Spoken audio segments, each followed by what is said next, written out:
To those in power, you are nothing but a stepping stone to a greater throne, and they won't stop until you get up and smash their throne to pieces. This is Thinking Liberty. It's Tuesday, October 5th, 2010, and we're live on thinkingliberty.net. That was I think our first intro with like internal rhyme. That was pretty good. Did you get the stepping stone throne connection too? No, I wasn't even listening really. Oh, you weren't. But... We have earmuffs on when Darian talks. we have mic condoms on. I gotta start using some honky muffs and put them on there. No. Have you seen that one from the Baby Cakes video where he's talking about all types of craziness at the coffee line? No. No, all right. I gotta play the video on the show one of these days because that is hilarious. Is it a video that would do well on radio, or is Yes. it a video that'll be like long pause and us explaining there's a guy? Both, but Now the gentleman puts on a funny hat. yes. So, but no, the audio is great. The visuals are great too. But you got to put them together, and you actually put this whole thing together. This is something new you experience every time you watch this thing. Yeah. That sounds good. Yeah. Oh wait! Hold we're on. not hold gonna on. introduce. Somebody talking off mic, taking up time here. So we're gonna hand her the mic for a second. Here, say hello. Hold on. We gotta fix the fan She's situation. saying hello. There was like frantic movement from Bile, and I didn't know what was going on. It was like charades in here for about 10 seconds. It's fixed. Well, I'm gonna take my shirt off. 2 syllables. Woo! By shirt you mean pants, right? Hold on while I get more comfortable. This is comfortable radio. No pants allowed. And I already have my shirt off and my other shirts off. So Tennyson, hold on. What was Yeah. the name of that video again? what, the Baby Cakes video? Baby Cakes. What's the video you posted a while ago that you were just like, I have no idea what this is? It was like a guy in a hotel room. the booty hitter. Yeah, the booty hitter. Yeah. That was a pretty insane video. I know. There's like 7 minutes of it too. I don't know what that is, but once you watch it, you cannot unwatch that thing. It's in your head now. The booty hitter. I'm the booty hitter. You. Well, Tennyson looks even more powerful than normal because there's a light right behind his head. So as he's talking, there's just like, It's I don't lighting him know. up. It's just like, man, like explaining. Well, he's very dramatically lit. So he's got, one. It's a very yellow light on one side. no Oh, more. boo! Lori just turned it off. Now It's okay. he's just this regular So, Apple self. yeah. Right. I'm hidden behind a white shiny Apple logo there. So this is an interactive broadcast. How can people interact with us? thinkingliberty.net has our contact methods. We've got an awesome person who turns the computer over to me so I can read these things because I Really? don't memorize them. What does he got? You can email us at contact@thinkingliberty.net. How about Twitter? Did you say Tweeter or Twitter? I said Twitter. You said Twitter. All right. Twitmaster? Twitter, we are Think N Liberty. Twitcher? It's an N. And Facebook? Facebook, we've got the Thinking Liberty fan page. We Now, have free would the agents British as well? version of Twitter be spelled T-I-T-W? I already Let's- messed it up. yeah. T-W-I-T. That's it. Let's move away from this right instead now. of T-E-R-T-R-E. No. Twitter. Oh, that's pretty good. Though you sound like TWATTER. You sound like Pip. That's what you sound like. Pip. T-I-T-T-A-R-E. All right, moving on. Moving on. Free agents. The Thinking Liberty group we have on Free Agents. That's FR33 agents. There you go. On Skype, we are Thinking Liberty. And you plain can, old phone number. There you go. Plain old phone number, 919-88-NO-GOV. No, God. It's 919-886-6468. Please feel free to call us. 6468. It's a pretty good number, folks. You should probably call it at least once in your lifetime. Maybe even call it tonight. I don't know. Nah, I don't know. But who do we have on? We have somebody who's telling us they spell it Twitter. Twitter. T-W-I-U-T-T-E-R. All right, so there's Twitter, there's aluminium, there's glaciers. The British have an interesting way of doing things. I have Yeah. a British uncle, and I went over and visited him, and he told me once, while the rest of the world drives on the right-hand side of the road, they drive on the correct side. I was like, all right. Okay. And that's how it is. Yeah. And what Well, side of didn't the Mad street do they Max drive drive in on the France? I left can't side? remember. Oh, you got me. Yeah. In France, what do they drive on? I think all of Europe, they drive on the right side, don't they? All of continental Europe? Except for England? Well, they're not continental. I know, but... They're extra continental. I don't know. But anyway, who do we got on the show today? I'm Darian. That's Hey. Tennyson over there. What's up? The only person we've mentioned so far because of his godlike lighting, Eh, which is no longer on. I'll get it back. He'll get his god powers back. All right, and then there's Bosco. He's a tall man over here. Hello. And we got Bile on the controls. Controlling the controls of the control table. Yep. There you go. So you said And something. coming in and out periodically is Lore. Coming in and out. Zing. So what are we doing today? Does it always have to resort to like some type of dirty joke? There's nothing dirty about that. It was no, it was in your face. I saw it. Was it? Yeah, oh, Yeah, but it was just funny. in and out. yeah. In and out. Yeah. See, his eyes got wet. He can't.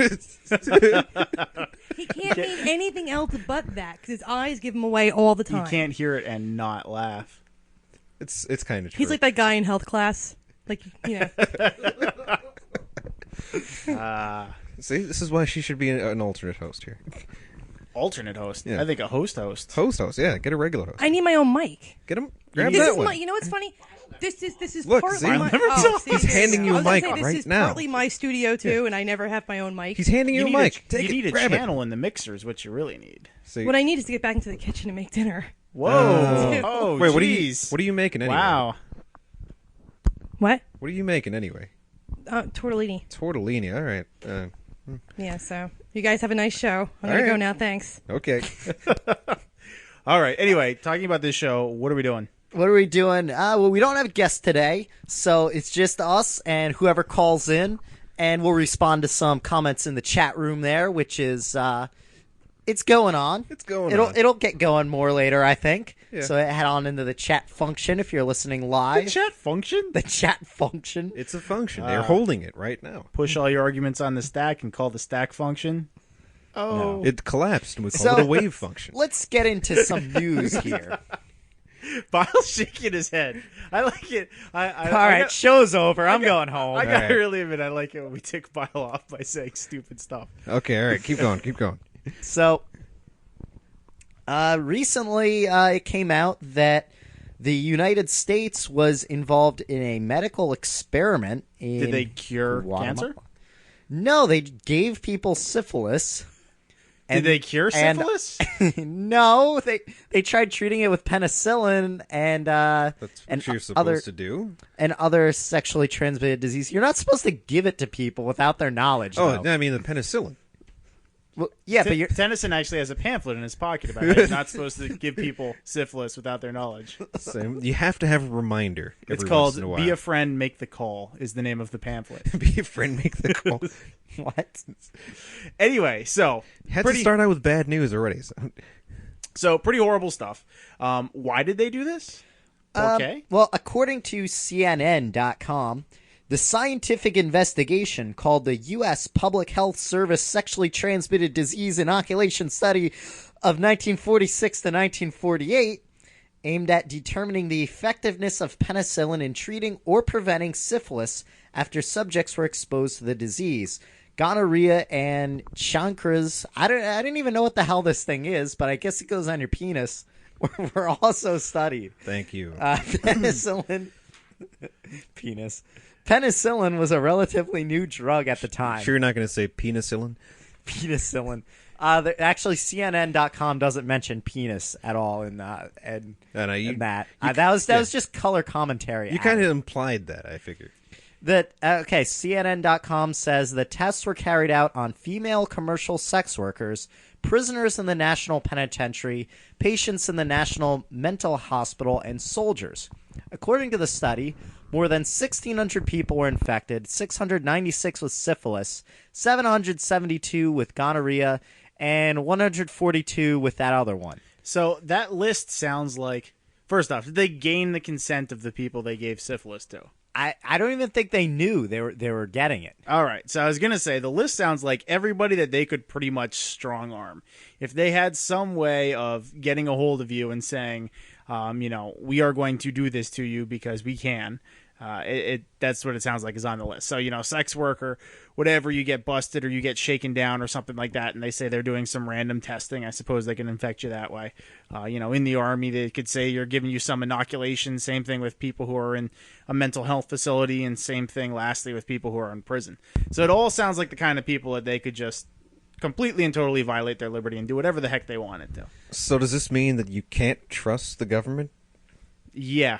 But It also strikes me as a good lesson in avoiding incarceration. yeah, probably a good idea in general. How would you go about doing that? That's a tough one. That's a very tough one. I mean, mean, I hide figure your that if they really identity want and you run incarcerated, fast. they can. Stay mobile. True. Well, actually, they do have a surprisingly bad record for catching people who run. True. So But they do have a very good record of catching people who have notoriety. At least moderate notoriety. Not a lot of notoriety like True. some Colombian drug lord or something. But I mean moderate notoriety. Like someone who's infamous in their community or something. Yep. Who talks about the police a lot. Like, yeah, maybe he'll have a little accident. And I'm using scare quotes with accident here. They seem to like the status effects that they can have by incarcerating certain people. So if you're the kind of person that it would look good for them to catch, your chances of having extra resources given to your apprehension are a lot higher. Absolutely. If you're a low-level crook, or not even really a crook, but they think you can roll over on somebody else who they need to get right about now for this quarter because somebody else needs to look good before this election, then you're probably going to get taken. Just how it is. And that's, you got to make a deal, or you could go away. You could either... No, these are things that would happen. So, yeah, and if they do catch you, like this article says, there's a chance that, they have a history of performing awful medical experiments on you. Yeah. And But, of course, they've never done anything like this before, right? No, I mean, Of course. not with Actually, that Tuskegee experiment, of course. No, but that was... oh, yeah, well... Now, see, like, I actually thought the Tuskegee experiment that was like, a little bit in the 1920s, but then I saw the Wikipedia article, No, it kept going. Unethical Human Experimentation in the United States. There's an article, Unethical Human Experimentation in the United States. Yeah. In there, the Tuskegee experiment Tuskegee. where people were given... Were they given syphilis, No. or they were found to have syphilis? Yes, they and had were, syphilis, and they knew it. Not the people who had the syphilis, but the researchers who actually studied them knew they had syphilis. And rather than doing the ethical thing and telling them, "Hey, you've got syphilis, and if you go out and do this, you're going to spread this, and you're with people that you love and share with in your community," well, they're just not going to tell you. But it's like, well, that was fine. And that went on until the 1970s. Yes, it did. So, that's not that long ago. No, it wasn't. In the grand scheme of things. I mean, some of us were born just after the 70s. Well, and how soon were these things made public? When did people find out about them?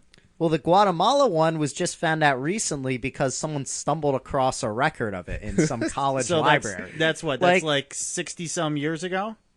So chances are if you go to prison now and they do something terrible about, to you, people aren't going to find out about it till maybe 60 years down the road? Well, I don't know. There's things are accelerating a whole lot faster now, so I figure there'll be a lot more revelation coming even sooner. So things that used to take 50 years will probably take 25 years, 20 years maybe, and maybe it'll just happen even faster than that. So if more of the government starts going over to, computerized reports and things and trying scanning all their things in the past, they don't have to use that space anymore. There'll probably be a lot more things leaked to the public because it's just easier to access. So Google might just, put all that stuff out. And the moment that you go to prison and the instant they're doing the medical experiments on you, they're medical experiments and they're immoral, like the lag time goes down to 0 years, that's the singularity. All right, that's when it all happens. That's going to be where it happens. All right. So, I think there's probably a little less inclination to do this anymore. A lot of the ones in the past were done to people who were, they weren't your normal standard issue white citizens. And I think there's a much bigger gap in perception of the worth of those individuals. I mean, there's still that today, and there's a lot of inequality.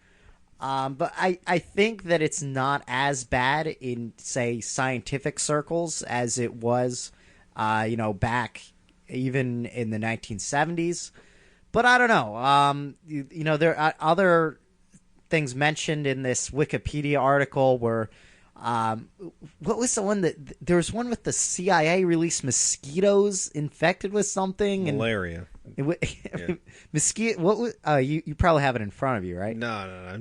I'm looking at Anna Morgenstern's piece from C4SS about this as well. So everybody check out the apology not accepted over at C4SS that she put up like 4 days ago.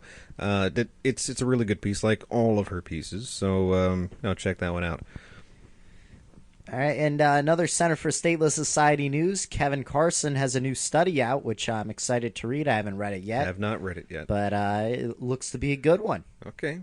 So, How many evil things have the American government done to the Guatemalans? I mean, my gosh, it's this kind of thing. And then what's the Operation Grand Slam? I think was the other one, where they overthrew Jacobo Arbenz, and I think was that Operation Cyclone? I can't remember which one it was. Why do these operations have such terrible names? I Like, don't- they all sound scary. Yeah, it's Operation Ajax, Operation Cyclone, and Operation Overthrow, Operation. Operation Super Cop. I don't think there's an Operation. Yeah, I think Super if you Cop. call it Operation anything, it sounds scary. Operation Barbarossa, I don't know, but yeah. Anyway, what happened was they ended up starting a civil war in Guatemala that took like 150,000 lives or something. So, Wow. yeah, I mean, this is the kind of thing that you start and then keep stirring and keep stirring. This is what the Central Intelligence Agency had done to the Guatemalans, and now there's this. So The CIA's done all sorts of bad stuff all over. I mean, you just look at you're like, what the hell are these people doing? They're overthrowing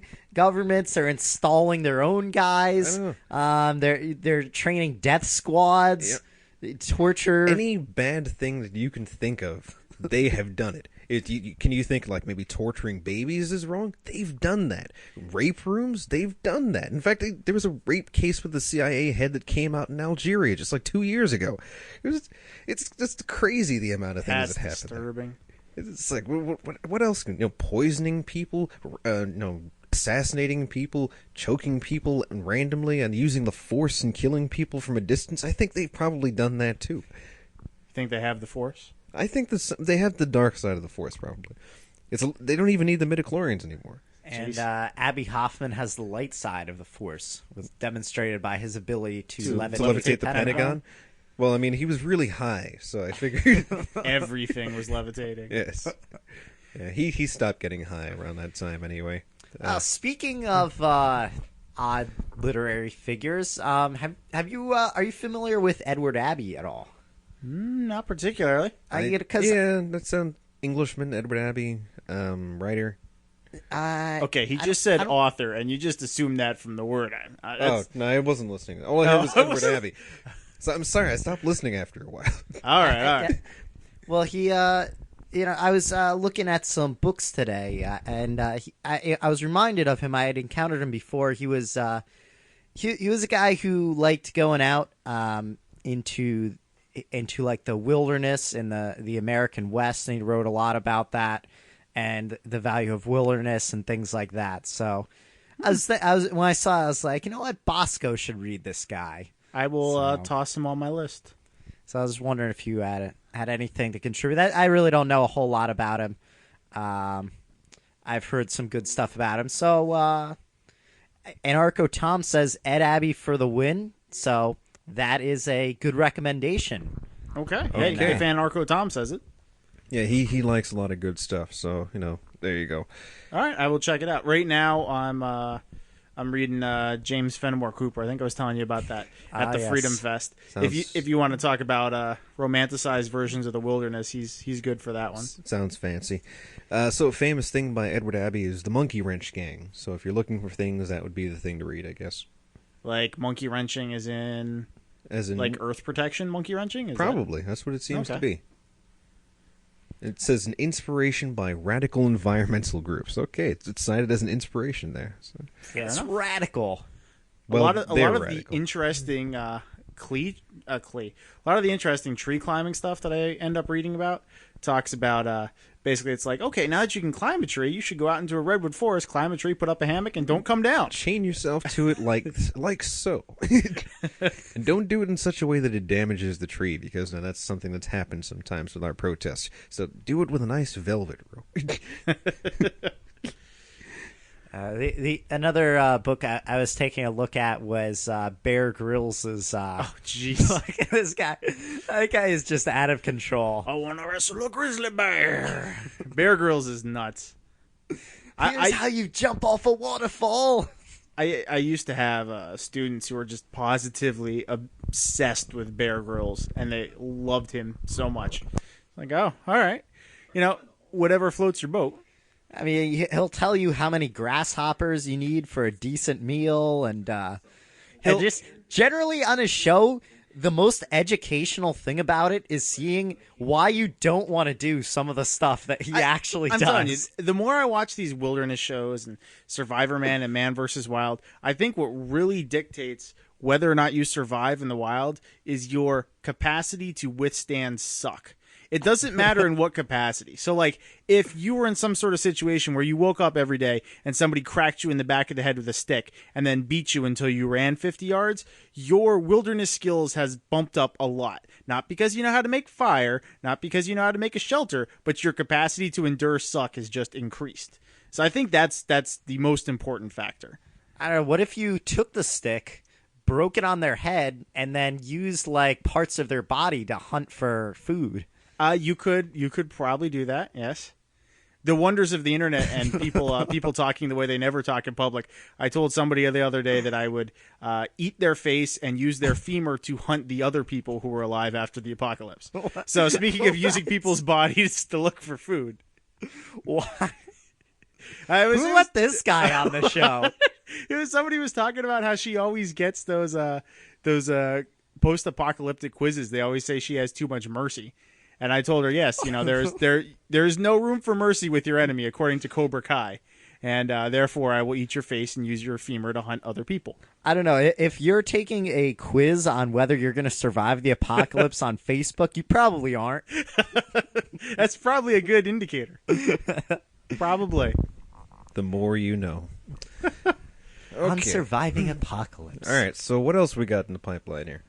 We've got a few things in the pipeline. Oh, I've got a Who Am I, too. Oh, he's got a Who Am I. We'll do that in the second hour of the show, All right. as usual. One thing I wanted to talk about, again, was the Pennsylvania terrorism fiasco. Essentially, it was what we said last time. Some agency, some private company got paid a lot of tax money to basically make fancy-looking PDF reports and write what they had found on the internet by Googling, probably, about Google Philadelphia anarchist groups. Okay. Oh, food not bombs. I could expand that. anarchists are meeting somewhere. This shows they are becoming more assertive. Sounds like conspiracy. Disturbances. Food Not Bombs goes by the secretive name FNB. which could possibly also stand for... Forget the New Baptists. They're an anti-Christian group. There you go. We're rolling with this. We got to roll with this. We got to get paid. We got to get our sweet, sweet government money. No. Next week we're going to have another acronym coming. So just hold on, folks. Hold on. It's amazing how much the incentive there is. That like federal anti-terrorism dollars. That's where it's at. If you're looking for something to get some like big pool of cash that still manages to survive despite the fact everything else is tanked, it's federal anti-terrorism dollars. I know that's why in New Jersey they've switched from 2 fire drills a month to 1 fire drill and 1 lockdown drill in the schools, because one of those is an anti-terrorism action. You can get more anti-terrorism dollars. It's awesome. So if you're looking to secure money, that's the big pot you got to look for. I mean, So- TARP ended 3 days ago, so. So, can Thinking Liberty become its own anti-terrorism task force? Yes. And we'll just like make pamphlets on anarchy and sell them to the government for like thousands of dollars. We could become, one of those counter groups that actually works for the government but influences and infiltrates all the other groups. So now we're a bunch of turncoats. But it's even more interesting because we're getting millions of dollars at the same time. Yeah, but Like COINTELPRO style? Yeah, like COINTELPRO style. maybe we can be counterintelligence to COINTELPRO and feed them fake information. Be like, yeah, You mean like a double cross? yeah, like I started this argument between Bosco and Tennyson, and they hate each other now. So now Thinking Liberty is going to break up, and this is something that you can use. Now, give me 5 more, like I don't know, like $500,000. We will so give I you can print more $5. anarchist books. $5. From what I've what do I have to do? $5. $5? Come on. From what I have learned about the government, just from this brief segment of Thinking Liberty so far, working with them sounds like a great way to get tortured and or syphilis. So, I would avoid it. Well, if as long as you're not getting tortured and or getting syphilis, why not cash in on other people's suffering? Isn't that what government's all about? Isn't that what individualism's all about? I mean, it's We're all out about for you. each other. I'm out for myself. It's about the individual. I mean, Exactly. other people are individuals too. Yeah, but they're not my individual. I'm my own individual. Them, they can be their own individuals, It's but they right got in the their word. problems. Right. That's the tenets of individual sovereignty, obviously, is Exactly. that you eat other people's faces and rip out their femurs. Yeah, no, I don't even have to care about them. Other things happen to them, yeah, that's whatever. Things happen to me, that's what I'm cared about. That's individualism. Sarcasm. Yes, I of just course. want to get that in there. Let's throw that in just, there, just please. in case. There's somebody Sark. There's See? somebody who's tuning in right now, and the scary part is there might be somebody who's tuning in right now like, oh yeah, this is my show. Woohoo! See, I'm trying to get in good with the government so I can get $5 million immediately and hand $5 to Darian eventually. What am I, your wage slave now? I mean, come on. I'm the one who's starting fake fights between you and Bosco and reporting fake information on you to the government. Why can't I get more than $5? Who says you got a wage? That's charity. It's a charity. It's a gift. Don't pay tax on it. So what ended up? Did anything happen to this agency? Well, there's kind of a scandal. I think some official in the government got something, I don't know, a slap on the wrist on it, or I don't know. But there's going to be a protest at the Pennsylvania State House. In We should totally Harrisburg. write up a full color PDF about the protest. That's what we should with do. graphs. We need with graphs. Yes, with graphs and like and Google like Maps profiles. images. It'll have like in boldface and like bullet point, like PARevolution.com, and then like a brief blurb on it, like taken from their about page, and then it'll be like bullet point: Philadelphia and the Fed. All right, I can come up with some raster images to put right in there. So. Is there any way we could get We should- those raster images in cauliflower blue? Yes, Okay, all right, good. it's government blue. Government blue. Yeah. Is that like Soylent Green? No, it's not. All right, so here's a better idea. Why don't we come up with our own institute? I don't know, maybe we'll call it the Center for a Stateless Society Institute. Okay. And we will, How about we call it the Molinari Institute? how about we call it the Darian Warden is way cooler than Tennyson Institute? No one's going to join that one. You got a point there. But anyway, let's make our own report on government terrorism and have, bullet points. We can copy their whole style, Okay. We'll have our own seal. I don't know. We'll put things into categories with a scary looking picture. We So- don't have the same bureaucracy though needed to warrant that. That's part of the reason we're still around. So it's going to happen a lot faster, you're saying? Yeah, it's going to happen too fast. Nobody's going to watch our PowerPoints. Yeah, There we are- need there aren't enough- PowerPoints. Yeah, there aren't enough underlings that need to be informed. And you need to have it so you press like a key on your computer and like the text slides in like shoo, shoo. It's when you have death by That's PowerPoint. very important. There you go. PowerPoint.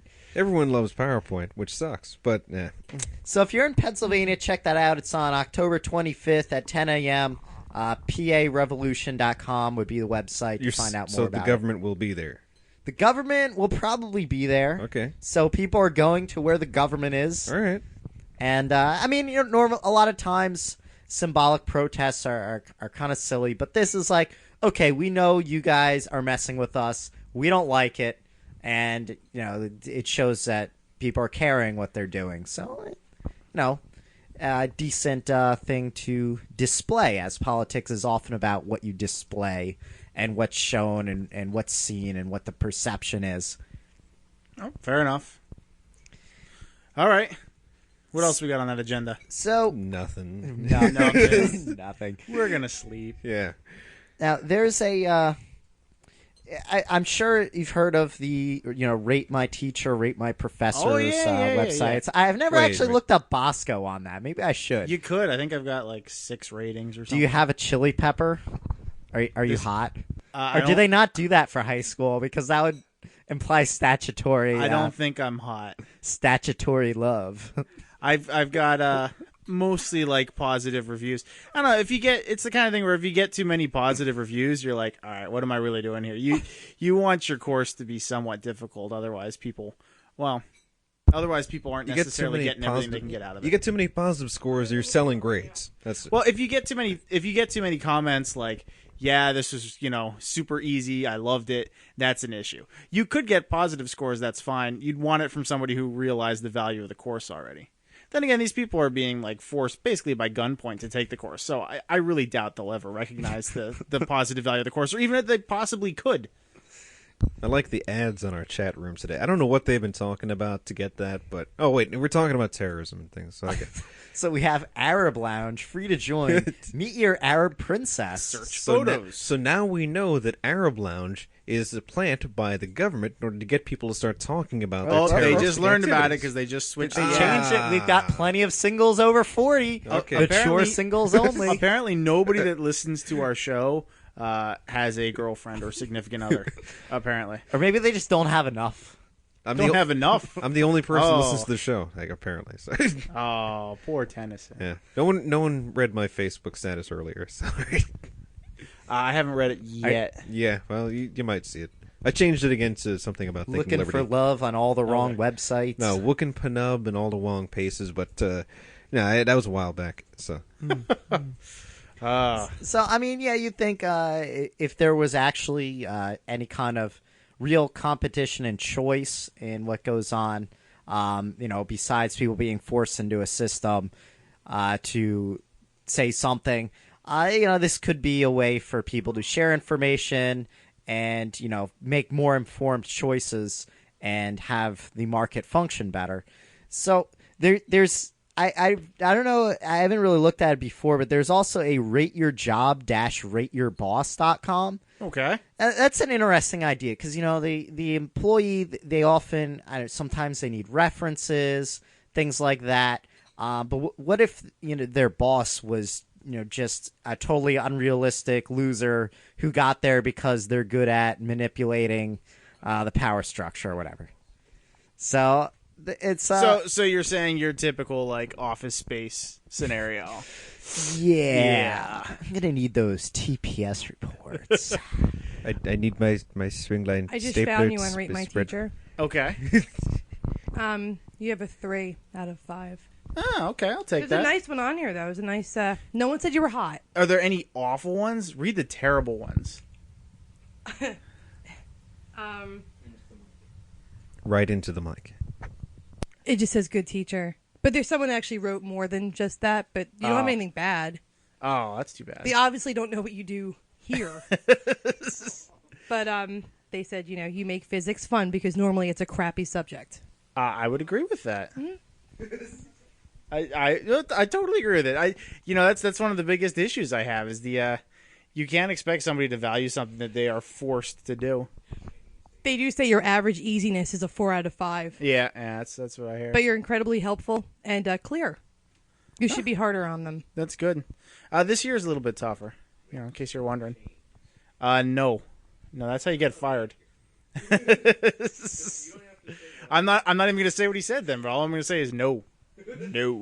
So I don't know. I think maybe in some kind of that could be one way. This rateyourjob-rateyourboss.com, something like that. Remember Rate My Cop? I forgot about that one.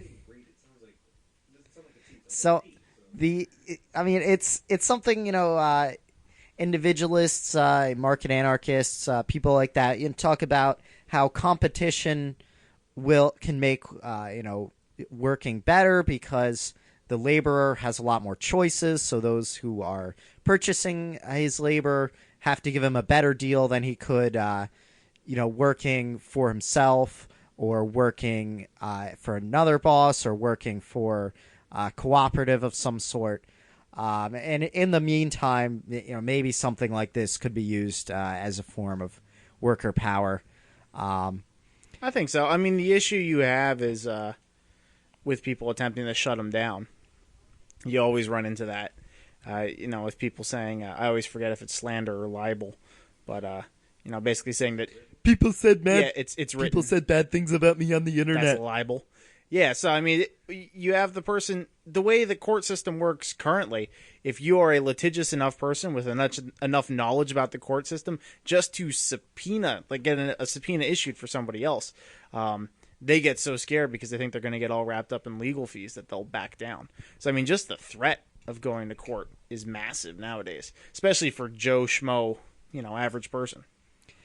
Well, the industrial workers of the world is just trying to give more power to the worker. They're doing this focus on the food chain,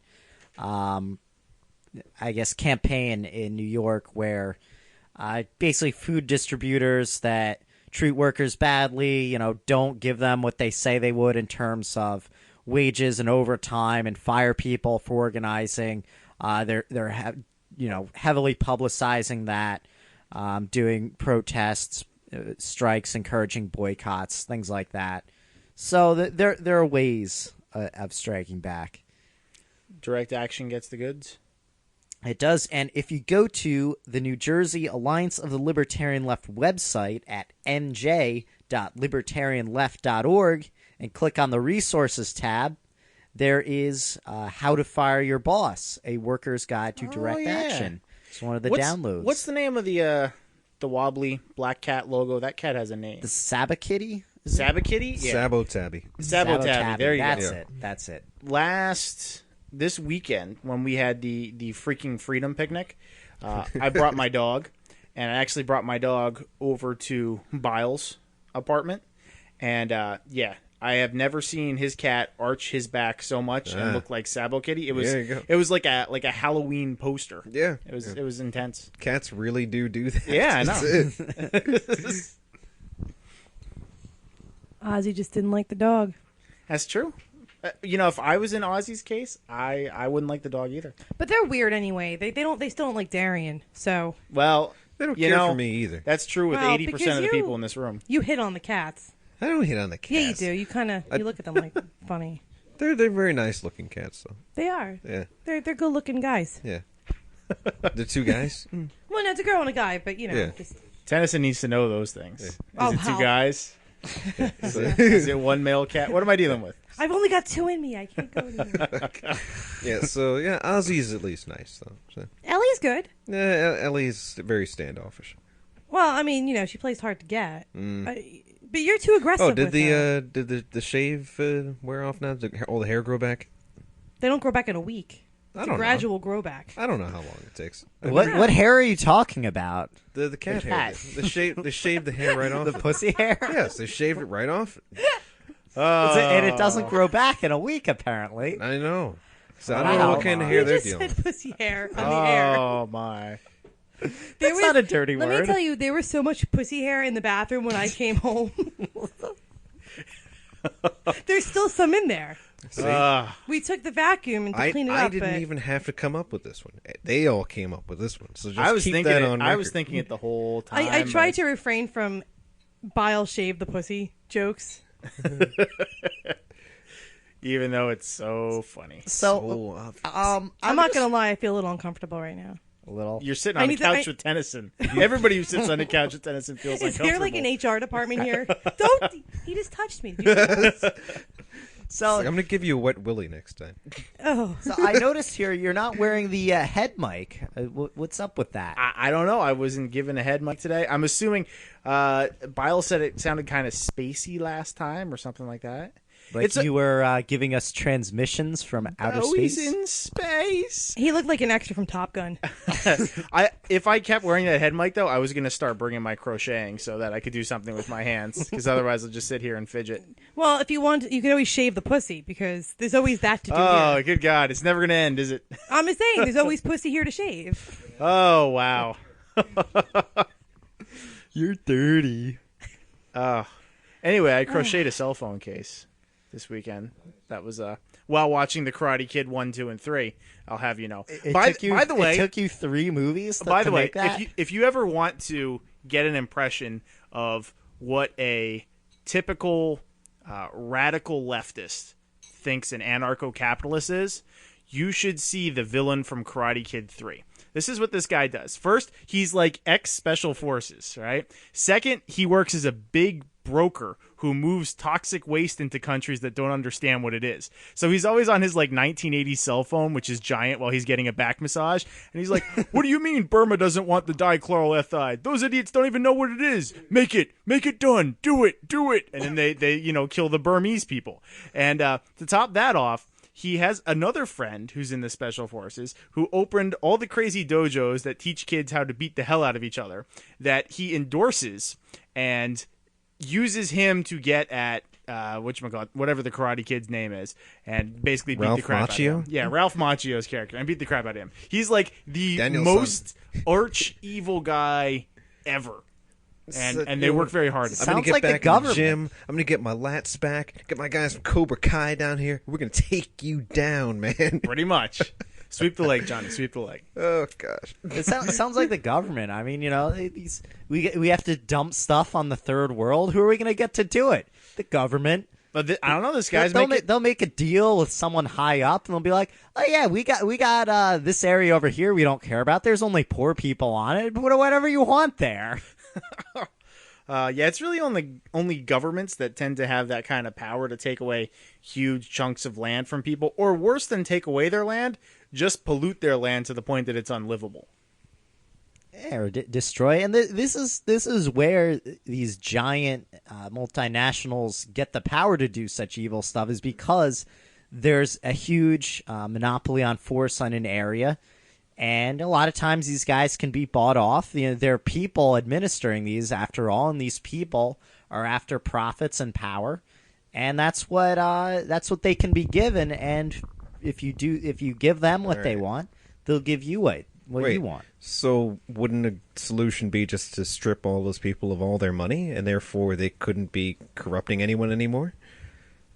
Well, then you have some power seekers looking for people to get them in these positions still. So Yeah, The but problems- now that if you just equalize all the wealth that everybody has in society, by giving it all to the power structure, what do you do? The problem's not the wealth, though. The problem is the power structure that exists. Okay. So let's say you take away people's wealth, but you maintain the government power structure. It still allows for somebody to come into the position where they can say, Tennyson, I'm taking your land and I'm dumping all this junk on it. So Okay. as long as you maintain offices of people that can tell other people what to do with their property or seize their property, you're always going to have the problem, and you're always going to have people ascend those ranks so that they can do horrible things to other people. All right, man, I could see that. I'm trying to think of what some ANCOMs have said, like in response to that, the power is the problem, not the fact that wealthy people are there.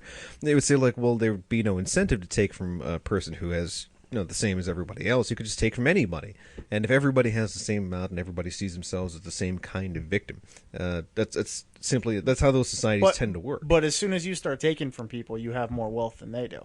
Right. So if then everybody you can't starts do it. even, Right. those in power end up taking from them, and then they end up having more, and you end up with a wealth disparity again. Yeah. The wealth disparity is the symptom. The cause is the power structure. Okay, I mean that's definitely that kind of argument. They might say instead that, well, now that everybody's even, there is no more need for this power structure in the first place. So that's all we got to do. One big push, get everybody even, and then we can have anarchy. But until we do that, we can't have anarchy in the way it is right now. Look at all this stuff. Well, I mean, even if you look Rockefeller's at going to take over the world. if you look at like Rothbard, one of my favorite two terms to put together because it always makes people look around like I'm freaking crazy is Rothbardian redistribution. Oh, Because yeah. nobody ever uses those two terms together. But if you look at confiscation, I the do. homestead principle, that's exactly what he's talking about. He says the vast majority of land, basically the number one resource, is government owned. So seize it, homestead it. Take it. So If you land can make land it- to the tillers, mines to the miners, and all that kind of thing. There you go. Uh, Expropriate it. You own it. Oh, there you go. Well, I think this really gets to the heart of why anarchy is better than just saying, well, we can have a better government sometime. the fact that when you have these vast hierarchical power structures that eliminate competition, or they declare a monopoly, and they enforce that monopoly by taking power that individuals in their own private capacity aren't said to have. You know, an individual can't just take from someone at will and say, well, that was a social contract, you agreed to it. They can't just declare vast areas off limits. They can't dictate the terms of trade. They can't, they can do all those things. They have the ability to, but it won't be recognized as legitimate. And when you lend this legitimacy to it, that's when you have such an imbalance where whoever influences the state the most, whoever gets to the ruling circles, the areas where policy is made, those are the people that the policy will be made in favor of. And the people who have the most power, the people who are, have the most access to the state, they're the ones who get the most from it. And even just on a personal level, when you have this vast hierarchy, it weighs down on you. It tells you what you can and can't do, and in a completely arbitrary manner. You're not just limited by the natural environment, by the equal liberty of another. You're limited by what some people who are ranked above you say is what you are allowed to do. This sounds like pretty typical liberal class theory or libertarian class theory. Now, there's the ruling class and there's the producers and all that. But Marx's criticism of the liberal class theory still seems pretty interesting, because why he came up with a whole new class theory, or a variation on it, where it wasn't just power versus producers. It was people who had access to the means of production rather than anything else. And so the access to the means of production was primary to anything else. People who had that access were able to create all this other stuff for themselves by exploiting other people who didn't have that stuff. And then when they did make a whole bunch of stuff for themselves, were able to create this government to actually protect their private property. That was the only purpose for the government. But Marx doesn't go out how some people have access to the means of production, whereas others don't. It's okay, these people are wealthier. They got that way from trade, but that's not really really how it worked historically. He doesn't say that it's just specifically from trade. I mean, if you do like the early crude stuff, like with Adam Smith, where he'd say like the early rude form of society, Marx would go on beyond just like CMC or MCM or whatever would happen, or C prime, MC prime.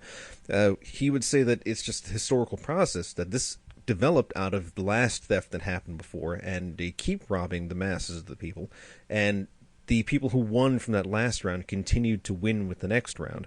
And this is what we have right now. The winners that's why they have this stuff, because these winners have already done these things. But for Marx, a lot of it is the people who have access to the means of production under capitalism, the bourgeoisie. They got that by overthrowing feudalism, right? And people like Kevin Carson, will say things. Well, it wasn't that simple. That there was a rising bourgeoisie, but the shrewd feudal landlords saw that, and they started backing. Right. A part of this, and so there's a power continuity. Yeah, so and I mean, it's a smooth historical progression, and so it's pretty much exactly like what he's saying. It's not just a one violent overthrow. The same leaders or the winners became the winners again. They just kept going on. But Marx's criticism of the liberal class theory was that his version of class theory actually had an end. Like, he actually had an end game for the class theory with his thing, which is that they expropriate these people finally of this final means of production, this last stage of history, this capitalism, and then they can become the winners. They take from the people who've stolen from them before, and they become the winners. While the liberal one never had any kind of end at all. The liberal was just continue. Well, there's parasites, and there's the producers, and there's the parasites, and there's the producers, and that was his criticism of it. Is that there's no ending to it. Well, classical liberalism, I think a lot of it was you want to create more competition so there's less parasitism. There you go. And I'm going to applaud you. And sometimes that got into reforms to kind of level the playing field, things like that. Whereas anarchists would carry it a step further and say, well, the source of privilege is state power. So if we abolish state power, we abolish privilege. Okay, I mean, this is some liberals have basically said all this already. They were minarchists, and they said the government shouldn't be helping or hindering anybody. This is like Bastiat type of thing. And Marx and Bastiat are contemporaries. They're saying, well, okay, there's that. But the government is still around. They still see a position for the government in order to protect rights and property, life, liberty, and all those things. But there's still people over other people, and the government will still be propped up by people who have the property in the first place. And the people who have the property in the first place are people who already robbed those other people. It doesn't address the historical injustice there. So even when they do eliminate the power, like, okay, fine, now it's going to end right here at this point, and we're going to have this liberal government where all rights are respected from now on. It doesn't address what happened in the past. And well, I think that's where classical liberalism doesn't go far enough, because I think so too. It doesn't address, it's all about, liberty, equality, fraternity. Those were the watchwords of the French Revolution. You go back to the Declaration of Independence, absolutely brilliant document. Nice and simple. But it didn't take it far enough. It didn't take it, obviously, people who were property-owning white men were the ones who counted the most as equals, but it didn't go to the source of privilege. I think they just weren't willing to go that far. They weren't willing to upset things that much. They were also scared that they wouldn't be able to pull everything together at that point in time if they did that. So I think one of their big fears is, you've got this large group of people who are, they're all these separate colonists. And they thought the only way that they could possibly not be completely quashed by the British was if they could have some way of somewhat getting people together. And that was their biggest fear, is that they didn't provide them with something. If they didn't have some grand unifying government idea, it wasn't going to work. Well, I think it's a good theory. Before you go on, I just want to say, we're talking about them and what they were thinking, but let's remember that these were also diverse individuals. Oh, yeah. They all had their own ideas. There were a lot of different groups. I think Howard Zinn talks a lot about this in his People's History of the United States, how there were radicals, there were people who didn't want any... I don't know if I would call them anarchists, because I don't think they had like that developed of a theory, but they didn't want any tyranny over them. They just wanted to take care of themselves, and there were different people with different interests, and some interests won out over others. Oh, definitely. It's definitely true. And I wanted to mention that Marx, of course, actually overlooked a lot of the sources that he had for classical liberalism and the liberal class theories, that they actually did have an end game in mind, and they mentioned it. No, not very often, but they did say it often enough. So, like the guys from the Censeur Européen, the European censor, the people who looked out for all of Europe, what they were saying at the time, these are the people who were around Say and I can't, like Condillac and after the... But what they were saying was that at one point, industry, which is the opposition to the statism. There was industry and statism. So this state wants to regulate industry, wants to destroy industry, wants to do all these things. Is that like the industrial mode of production versus the militant mode? Yeah, even though that was more of a Spencerite type of thing, but the industrial was more like the French used the industrial versus all this other stuff. So the industrial, and they called them their thing industrialism, and their group was called the industrialists. And so what they were saying is that as an end game, what would happen is that industry would eventually get for itself later what government gets itself paid for now. And so it was kind of a development of the economic sphere until it reached the political sphere. It would simply continue onward as it is now. And first they had to develop what was society, what was all this stuff, and they figure, okay, society is where people are doing these trades, and this is where the highest and most freely uninterrupted trades are going on, and trade is simply the mutual benefit of the people who are trading ex ante. This is why they do it. And so society is nothing but an uninterrupted succession of trades, of benefits for everybody. And society would continue growing and growing, while statism, which is the interruption or the forcing of people to do what they don't want to do, or the preventing of people from doing what they do want to do, it would eventually diminish or cease. And so those things that it does do for other people and it gets itself paid for, or things that it robs from other people, would eventually just be supplanted and taken over by an industry. But they didn't talk about that very much. There's not a lot of, we're going to talk about the end game. Because then when Molinari came around, it's like, wow, that's just too radical, Molinari. That's just too much. You're crazy. Yeah, Yeah, it I seems know. like a lot of times when people are afraid to develop what they think to the logical conclusion because no, well, Well, that's too far. That's a little crazy No there. way, Yeah. we can't go that far away from Yeah. from what I know. Well, you've got to be realistic. You know? You got to be pragmatic here, and we've seen what happens. That's just crazy. You're going to be an anarchist.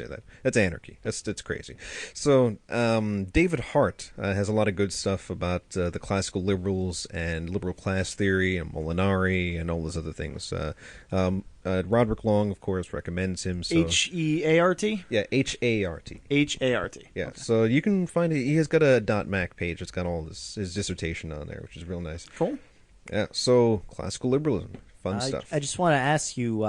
They mentioned the what did they call it? Industrialism. Yeah, they called their ideas industrialism and themselves the industrialists. So were they in favor of the Industrial Revolution as was actually happening? With No. the They specific were, forms. they were in of, favor of industry versus what had come before, the old modes of society, the society of status versus the society of contract. Didn't they saw industrialization as a means to bringing about a better future? Absolutely. too, right? It was Because there was the whole a idea. struggle between them and the people who saw actual reverting, the Yeah. agrarian people. Right. I mean, there were people who were against them who were like dirigists, who were wanted dirigism, where the dirigists would have commands by the government. And they refused to have demands by the government because they wanted industry, which is people actually working, just laboring, working, producing.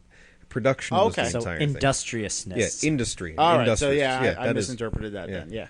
So the Industrial Revolution came about, I don't even know when that term came about. I don't think it was contemporaneous with the Industrial Revolution. I think it was like a 1986. yeah, things like it's like a backronym. They're going to call this is the Industrial Revolution now, and that's the Enlightenment, and That's that's the way the Renaissance, singularity is and- gonna be. Exactly. Yeah. So post singularity, well, you'll already know all this stuff anyway. So I mean, when you look at the Industrial Revolution, there's great technological change. Eventually it turned out okay. We have computers and all this stuff, but while it was going on, there was some pretty terrible stuff going on. People Oh, yeah. working, 14 to 18-hour days in sweltering heat and being whipped if they didn't work fast enough. I mean, that's what this is built on, and I hate these inevitability arguments like Marx gives. No, it didn't have to happen that way. I mean, there's no reason why it had to happen that way. There was just so much authoritarianism left over that people just saw, okay, well, slave driving, that's how we're going to get this done. If you got to look too at the Industrial Revolution. I mean, it's a big argument. Did the Industrial Revolution increase people's quality of life even at the time that it was occurring during those tumultuous times? And a lot of the people you had were working formerly as farmers who were basically renting their land, where they're working their butts off anyway, and it's mere subsistence at a point. So there's a lot of data to be collected and a lot of things to look at to determine how bad it was or whether it was a net improvement at the time that it was occurring. I think you can say post-revolution, it's definitely been an improvement in people's lives. Yeah. But I think at the time, like the very tumultuous times that you're talking about, it would be very interesting to see somebody who knows more about it than I do. Of course, the benefits didn't reach everyone, like the Right, people who were kicked off their land because that Well, had resources that we could came get money before. So Ralph Rako and a bunch of the other Misesian capitalist scholars, they make a really good argument about how the life extension, people lived a lot longer post revolution, people were healthier, child mortality went down, all this had happened. But the bad statistics that those things are being compared to, that point in time, seem to be after the expropriation, the first after the enclosures. So I don't know what things might have been like before then. So I think maybe Kevin might have something on this. Who knows? Well, he talks about it a little bit in Studies in Mutualist Political Economy. I'm not too familiar with other stuff that he's done. He references a lot of things. I haven't read all the references. Yeah, So. probably in some of his Center for Stateless Society studies. I haven't read all of them. I think he has some on the development of industrialism. So you go to c4ss.org and look under the studies section. And we got to get to that news study. And so just in case anybody else out there is listening, we're Thinking Liberty at thinkingliberty.net. That's Darian Warden over there. Okay, that's Ryan over here. There's, what's that guy's name over there? That's Bile. All right, Lori, what are you up to? I'm just doing stuff. That's exactly what we like to hear. And I'm Tennyson, so we're here talking. We're going to go on break? We are going to go on break. All right. And when we come back, we've got Who Am I? We've got tech news. All right. And we've got bombastic anarchist banter, because that's how we do it on thinkingliberty.net. Thank you.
Do you know the meaning of the term liquidity? Do you wear a cool suit and manage a big bank?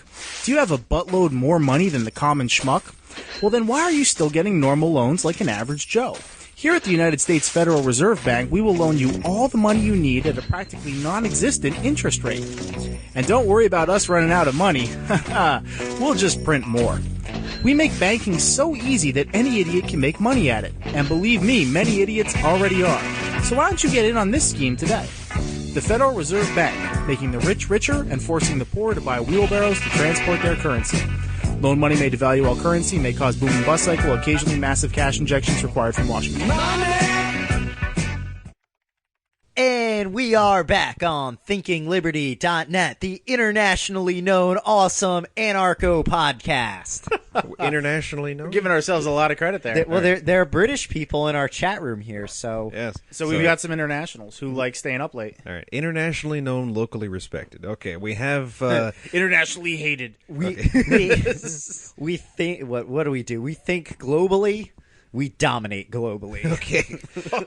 Yeah. Wow. So, all right. Something, a little update Start from. local, dominate global. I don't know. That's a good one, too. A good update from our friend at Austro-Athenian Empire. We've got our Professor Roderick Long, who was a guest on our show a little while ago. Very good time. But I don't think you'll ever know that. So a little post that was called Liberate Deracinate. He says, I noticed belatedly that the Libertarian Alliance, that's a UK group over there, is offering a £1,000, or quid if you want to say that, prize for a winning essay on the topic, quote, would a libertarian society deprive individuals of cultural roots and collective identity, end quote. The deadline is October 25th, so hurry scurry, details here. So pretty good. One Nice. good response from the comments here, of course, from my friend B Psycho. He writes, I could use the money, but since my essay would consist entirely of no, why wouldn't it? I don't see the point. So good luck to everyone else, though. That sounds like a submission right there. And where can people go to find out more about that? You're going to go to the Libertarian Alliance website. So that's, libertarianalliance.wordpress.com. So you'll find it there. All right, that's an interesting question. I mean, I think there's certainly going to have to be cultural changes. I guess bowing to rank, things like that.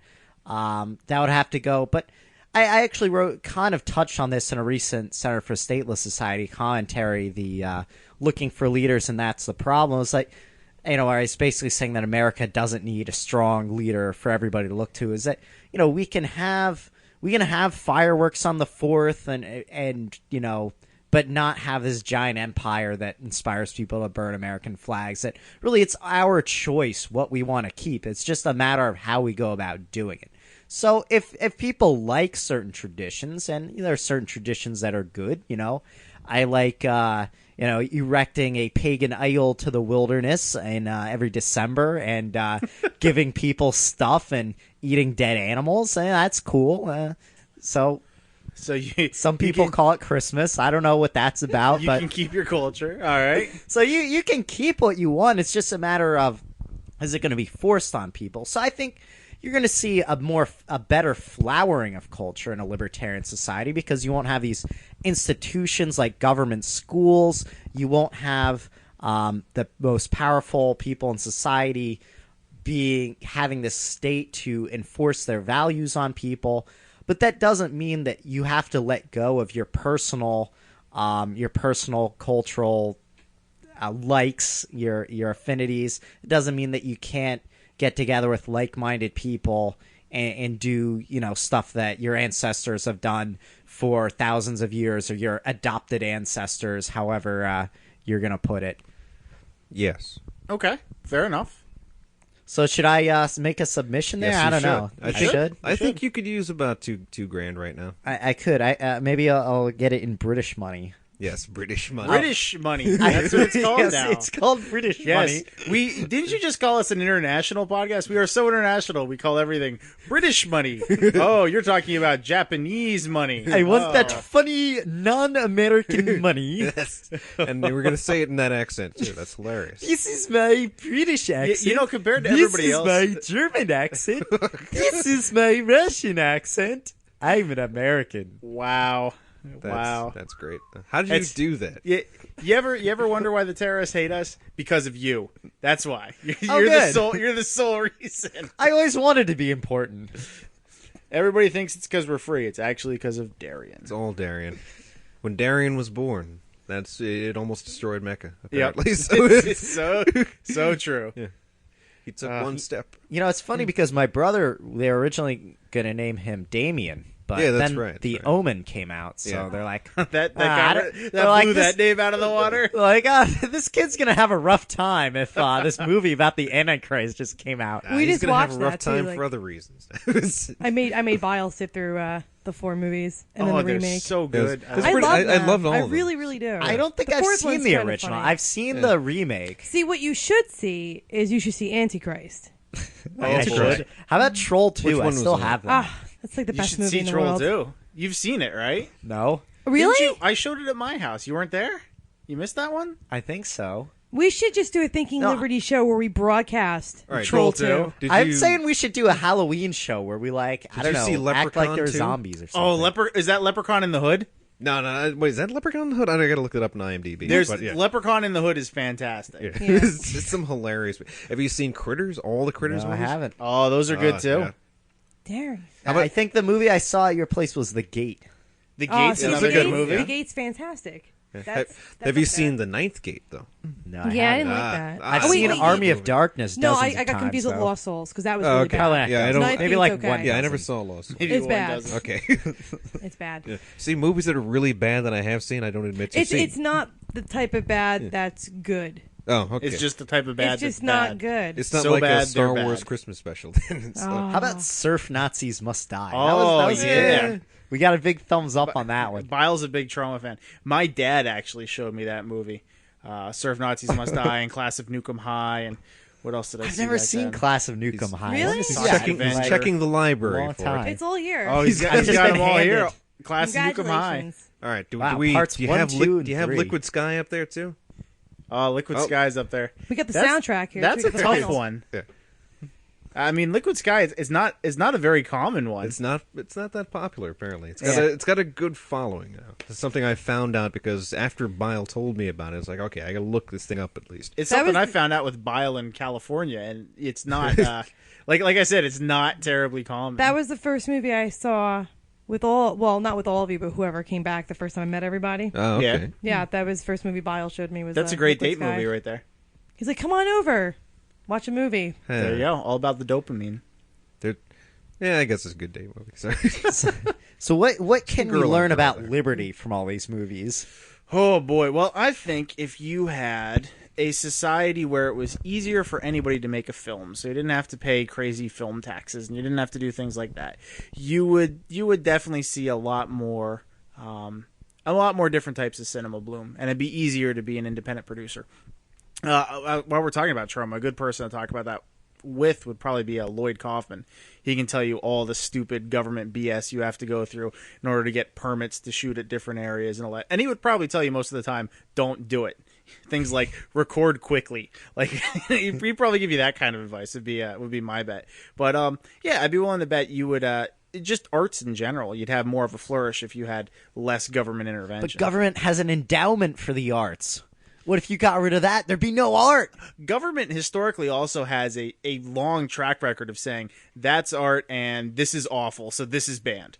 Like, I mean, it's not I wouldn't call them good when it comes to determining what is and what is not art. Government art is so great, though. You know, all those portraits of Lenin. You know, he's got his arm out. He knows what he's doing. It's All that art looks the same. All that. How about a while ago there was that mural in Arizona somewhere, I think, that it was a mural on a school and people were complaining that the skin tones on it were too dark and that, like, you know, you're being racist if you depict black people in your mural. You got to make them white because then you won't be racist. Obviously, yes. You got to make them purple so that, nobody can tell what it is. Grimace. Grimace. All right, so don't we have a Who Am I game coming up here? We do. Do you want to play? Let's play. All right. Do you remember the rules? Why don't you review them for our new audience members? All right, we've got the object is to guess who the person is. The person's not necessarily an anarchist. They could be an anarchist. They could be something else. But the idea is to guess who the person is. And I've got 10 facts about them, phrased, I guess, from the first person perspective. Are you gonna introduce them all by saying fact? No, I am not Lori. But what I am going to do is I'm going to do the Tennyson special People rule can't set. see you shaking your head on that. Yeah. I haven't even done that. in a long time. No. Fact. But you Lori know has what's not funny? said Like, fact in a long time. What's funny is I don't ever really remember saying it. Oh, So now I force myself to do it on occasion when I remember to do it. You totally did. It was an online thing. Yeah, I don't remember it all. You'd be so- like, fact. If I got it Bosco is anywhere, wrong. it was from Kids oh, Wall. okay, wait, It's it the was from only- the chat room. Yeah. You Yep. don't remember Okay, yeah, that? yeah. I remember seeing it. Yeah. I didn't talk to you when he remembers me doing it. Yeah, I don't when remember hearing it doing because I'm trying to remember hearing it, but I was like, I don't remember hearing it. But then I remember seeing it, like when you were Fact. in the chat room. Lori you'd used to it. say fact. Yeah. Fact. All right. So continuing. It's a now. fact. So anyway, the Tennyson modified rule set is All right. I read the first 5 and people guess after each one. Then if you got it within the first 5, I'll tell you and we'll see who got it earliest. Otherwise, we will press on. I'm taking So, whatever Darian guesses. you're taking whatever Darian guesses. We got more people playing. So All right, yeah. are we ready to go? Okay, we've got a guess already. It's Mao. Maybe. Here we go. Number 1. I typically did not wear a beard. Got a guess? Typically, that means at some points he does. Tucker. Well, everybody wears a beard when they don't shave. But Benjamin Tucker. all right, your guess is Tucker. What's your guess, Darian? I'll just go with Benjamin Tucker. I'm gonna wait. You go I'm with gonna Tucker? wait for the next clue. Laura, you before got I a really guess? Put my thinking cap on. No. No. All right. Okay. Number 2. I am not an anarchist. And then it says, see hint number 1. No beard. Not an anarchist. Okay. Obviously. All So, right. not an anarchist. Sterner. Sterner? That's probably a good guess, actually. Sterner. See, he said he was gonna go with what I said. I'm just going with what he said. Lori, you got one? Not an anarchist. No beard. No. No. All right. Here we go. Number 3. It's getting worse for this guy. I tend to use the word anarchy in the pejorative sense. Let me go for Nietzsche. Wait, he's used anarchist. He's used anarchy in a decent sense. Though. Yeah, anarchist he's against. So Yeah. I guess anarchy. Yeah, but Sterner did use anarchy and anarchist in bad ways because he didn't see it as the same thing as what he was talking about. Friedrich Nietzsche? Friedrich. We got somebody else who guessed Ayn Rand. They don't guess it, Ayn Rand. So you got a guess for this one? Or I'm are we gonna pressing on? go with Friedrich Hayek. Hayek? Hayek? Huh? How about yourself, Tennyson? I'm going to stick with Sterner right now. All right, and We got the Lori? Germans. Nobody. All right, okay. Number 4. Not much help here. I am dead. Huh. Okay, all right. Jesus. I can't ask the question. He definitely had a beard, and he didn't really talk about anarchists at all. I couldn't ask the question like male or female, 20th century, 19th century, 18th century kind No, of thing. you can't but ask the I question. can't ask questions. All right, keep going. All right, fine. We got another guess. questions. Schopenhauer. Any guess from Lori? I'm busy. You're busy. All right. I don't know that one. Here we go. And number 5. I was a big proponent of agrarianism. Everybody has their own little plot of land. Huh. Henry George. That's George's, yeah. But Henry George? I mean, that's really a transitional step for George, I guess. So. All right.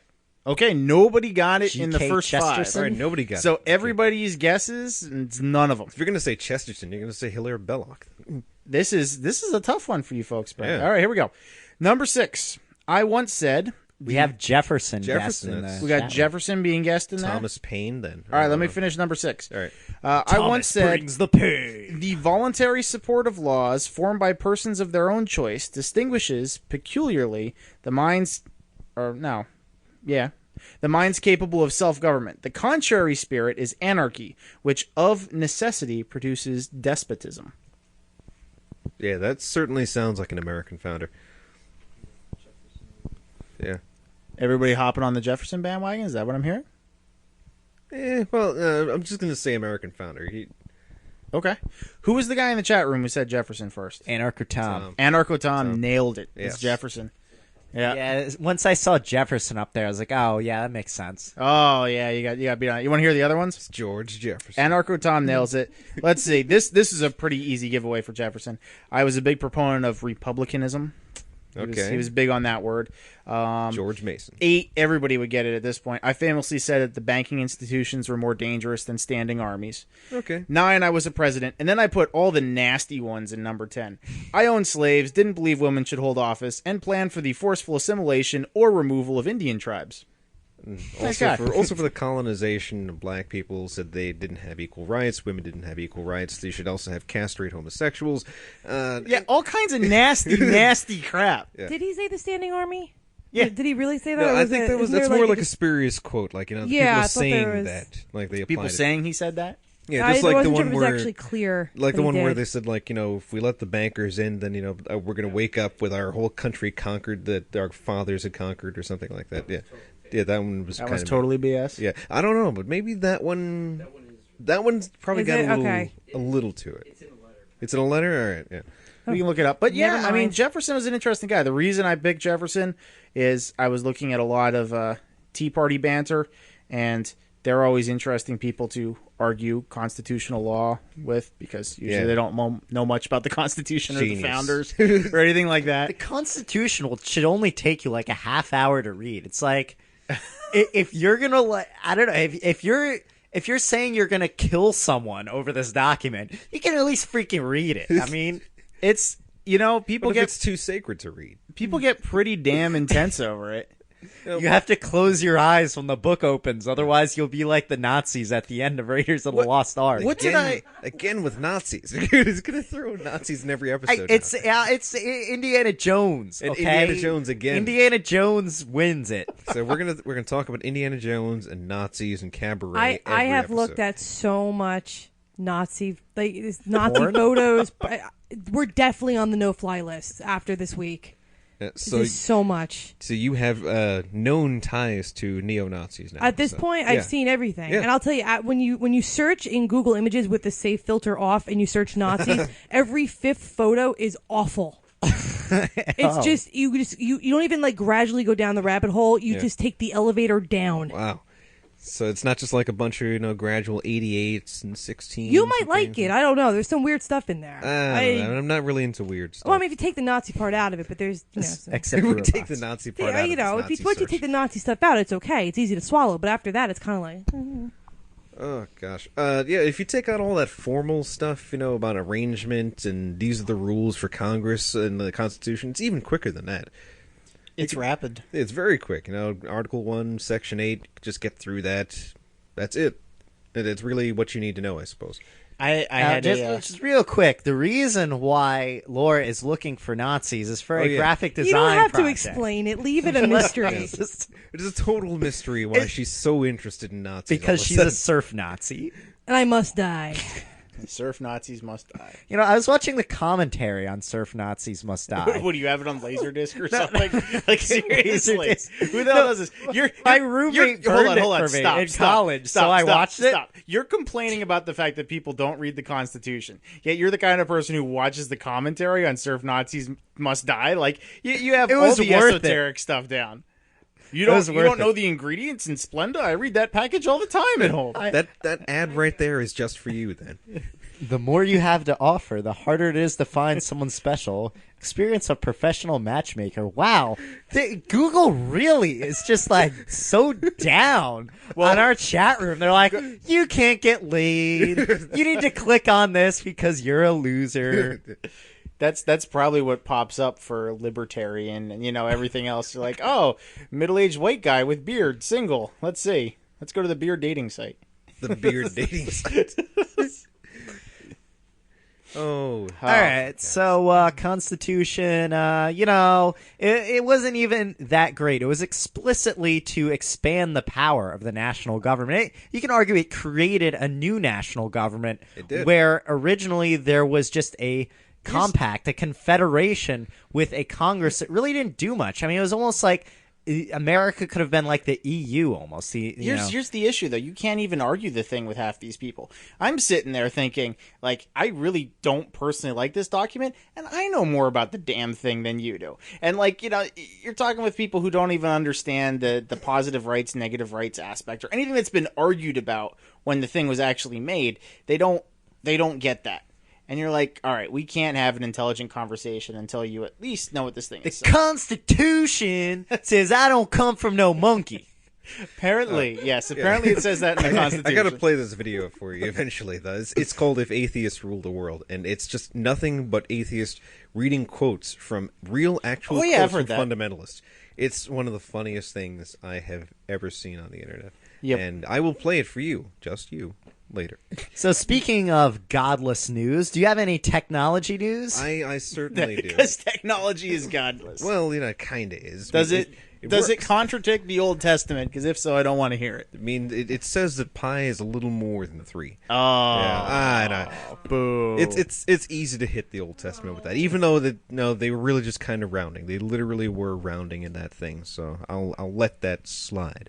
How about the sun going around the Earth? How about that aspect? Well, they didn't really say that though, but what they did say was that the sun stopped. So that was the sun stopped in the middle of the sky for a day, and Joshua's army walked around the thing in Jericho 7 times, and the walls came down with a trumpet blast, and that. A little interesting. I'm pretty sure they described it as a sphere inside another larger sphere. Yeah, that's So the more, outside sphere was rotating around the Earth. That's more of an Aristotelian thing later on. Like, they don't really get into too much cosmology or astrology in the Bible. They do talk about different levels of heaven and firmaments. So God created the firmament, and then there's I like me some at least, firmament. No, there's at least 3 different heavens so far. Like in the Old Testament, then there's mention of further heavens later on. So. Yeah, the three initial heavens were essentially okay. There's the sky that you see above you in the daytime. There's the heavens that is the nighttime sky. And then there's the heaven that actual afterlife God is in. So Tennyson, were you one of those many people, one of my many Facebook friends who posted that study about how atheists statistically know more about religion than believers that I didn't read? No, I didn't. I didn't read. Yeah, I didn't do that, but I did read that link, which is pretty fascinating. Yeah, I'll get into that later, but we do have some very interesting news. Something I did put up from Kurzweil AI. This is where I found it, even though it's everywhere else now. First potentially habitable exoplanet found. Oh, yeah. Yeah, amazing thing here. A team of planet hunters from the University of California, UC Dude, I want to Santa be a Cruz. planet hunter. That sounds badass. That sounds really boring for a long, long time. That's how that sounds. Isn't that kind of I'll what be making calculations like a badass. wasn't like Unicron technically a planet hunter? Unicron? Well, I He's know an he eater. ate them, but didn't he kind of hunt them out too? Wouldn't Well, you say Galactus? I imagine Galactus, if you yeah. eat well, planets, you gotta hunt Unicron them. eat planets too. Oh, There's yeah, a yeah, very yeah. long Yeah. argument. Not about necessarily. that You here. could trap them. That's true. Or he could be a planet domesticator. How would that be? That'd be pretty cool. He just farm raises planets. All right, There go was- on with the planet Yeah. hunting. There We've was a had enough David of this Brin story malarkey. about that, which is I'll share it later. So Santa Cruz and the Carnegie Institution has announced the discovery of a planet called Gliese 581g with 3 times the mass of Earth orbiting a nearby star at a distance that places it squarely in the middle of the star's habitable zone, or the Goldilocks zone, as people do call it. They have an artist impression of the planet here. We don't really know what it's Just like. right. Yeah, it's just right. I said serious. That's what it's Like, called. this planet's too cold. Yeah, They- pretty much. that's Except when exactly when how you're it talking astronomy, you're like, this planet's too cold, and it means it's really freaking cold. Poor this Pluto. planet's too hot. I was The like, surface Pluto's is not a molten. planet. That means it's negative 450 Yeah, Kelvin here. it's The other awful. one is like- It means you're standing on gas. That's what it means. The other one has lead evaporating there. So it's like, all right, right. Continue reading. The research sponsored by NASA and the National Science Foundation placed the planet in an area where liquid water could exist on the planet's surface. If confirmed, this would be the most Earth-like exoplanet yet discovered and the first strong case for a potentially habitable one. The new findings are based on 11 years of observations. The nearby red dwarf star Gliese 581. This is what Darian wants to This do. is what he One wants- hit, 11 years. I know. You sure you want to do this? Yes, Just using. imagine how good it'll be I know. At the end, when it finally happens. it's the climax of 11 years. Imagine that. That's pretty intense. That's pretty incredible. That's tantric if I've ever heard Yeah. it. So they're using the high-res spectrometer of the Keck 1 telescope. The spectrometer allows precise measurements of a star's radial velocity, so it's got a wobble kind of thing there. And so the planet kind of wobbles with its gravity as it's going by. So they figure, okay, there's another little wobble here, so there's another little planet here. So you're not So looking at the planet. You're Right. watching the star. you're watching wobble. the wobbles. So you think, okay, now we can actually mathematically predict there's a wobble here, a thing of this mass, and that's how it had to go. And that's how they got it. Yeah, and the it turns out the orbits in this solar system are pretty circular. Yeah, which is pretty close to our own. Yeah, I mean we're probably a little more eccentric, but you know we're Terrible probably- name though. What's the name of it again? Gliese 581. Yeah, the guy started naming it after his wife, and his wife has like a weird like space name, like Ed Wood style space name. Her name's like Zalthro or something that's- weird like that. So he calls it like Zalthro's world. Well, that's pretty typical for a space alien world. This is Zalthro. Yeah, pretty much. Like, so it already sounds like science fiction when the guy calls it his wife's name. It's better than Beetlejuice, anyway. That's true. All right, So how long till we can go there? it's about You got 22 light years? It's about 20 light years away. So the researchers discovered 2 new planets around Gliese 581. That brings the total number of known planets around the star to 6, the most yet discovered in the planetary system outside of our own. Like our solar system, the planets around Gliese 581 have nearly circular orbits. The new planet has a mass 3 to 4 times that of Earth and orbits its star in just under 37 days, so a 37-day year. Its mass indicates that it's probably a rocky planet with a definite surface and enough gravity to hold on to an atmosphere. So it's also another interesting thing about this is that only one side of the planet will face the sun. The other side will just be darkness. So the habitable zone on the planet itself is going to be this one eclipse, this one little spot here that's in the twilight. So that's where you'd probably live, where it's not too hot and not too cold on this thing. I wonder what kind of philosophy will come out of a planet like that. Well, the horrible this- thing is that Dualism. is that 30? Would you say 37 days for the year? Yeah, that's pretty rough because if you think about that, like you get an APR on like a car loan, and it's just gonna beat the heck out of you. It's because it's gonna be every 37 days, and you'll get crushed. Yeah. Your crops are gonna have to grow really fast too. Yeah. Sure, I wonder if there actually is life on this thing. What kind of life would evolve on this place? Well, are there So- actually seasons there? Because maybe they don't have axial tilt. Could be. That's true. It's That's true. other interesting things to find out once you travel over there. So get traveling. See, I'm the kind of I'm like the kind of, I don't know about this whole faster than light travel. I'm just the pure Well, attrition type of travel.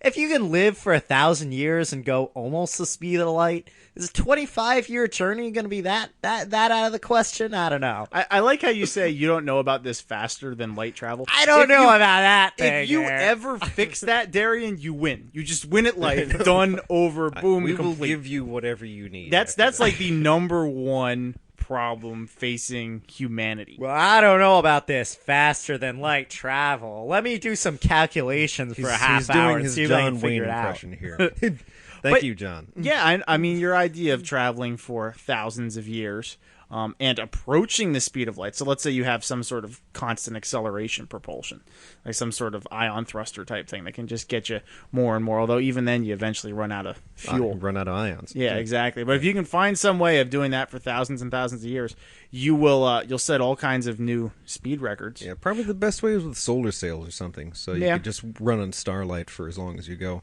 But you'd have to plot out a path that actually has enough light passing, and make sure you don't hit any little, microasteroids on And the it's way. it's my favorite kind of math at that point too, because chances are you'd be like, all right, I did the math. I sure hope my TI calculator works. Time to go into cryostasis and find out if I didn't screw up in 11,000 years. It's like, Here we well, go. Not going to find out.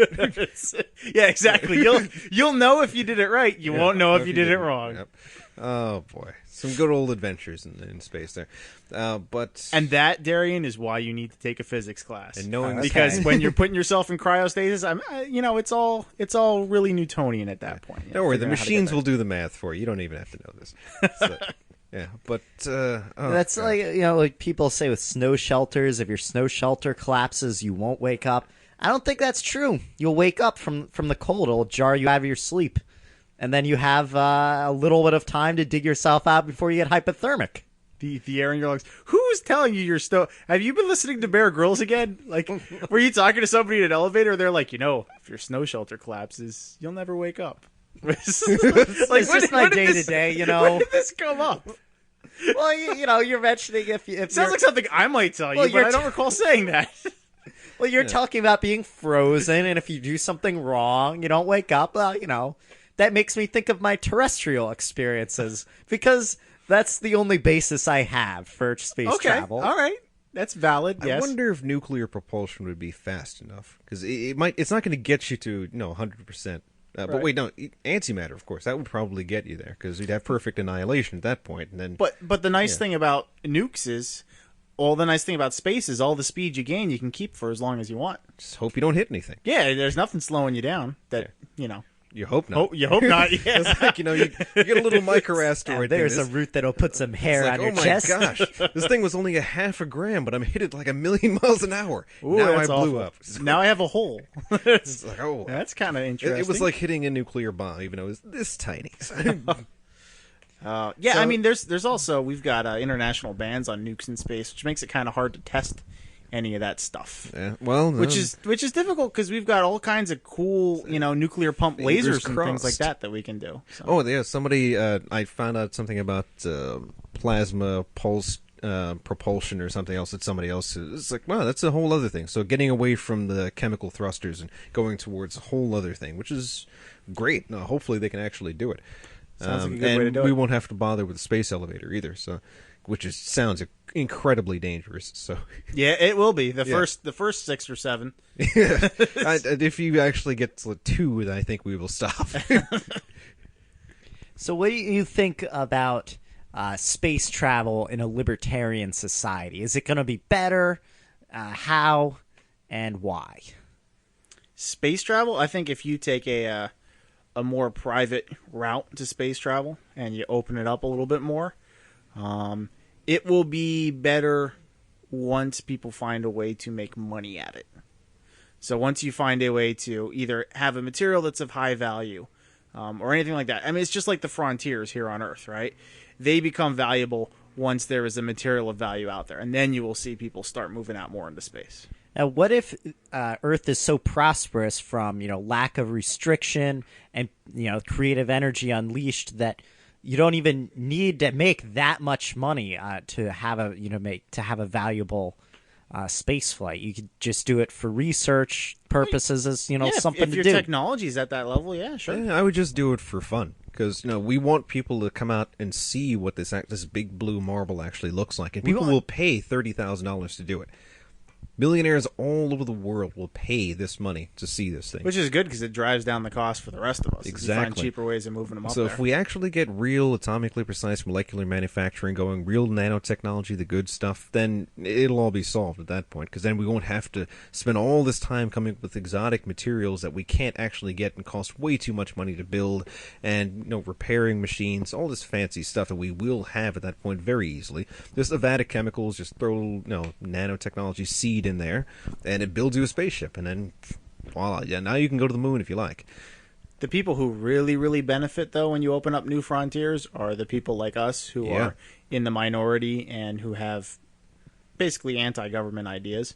We tend to do well once frontiers open up. Who was it that said that? Some I forget. Some actual imperialist was talking about the closing of the frontier, and he was saying that people go to the frontier because there's freedom. And Isn't that Teddy Roosevelt? Wasn't that his whole thing about? Teddy Roosevelt got the idea from this actual, at the time, was a really famous author, and Will Grigg talked about him in an article a while back, where he was showing this painting of progress and chasing off these Indians off the land, and progress is this goddess of progress was bringing with her telephone poles and railroads and white men and Christianity. Smallpox. And there was no smallpox in the picture, but we can imply, we can have implications here.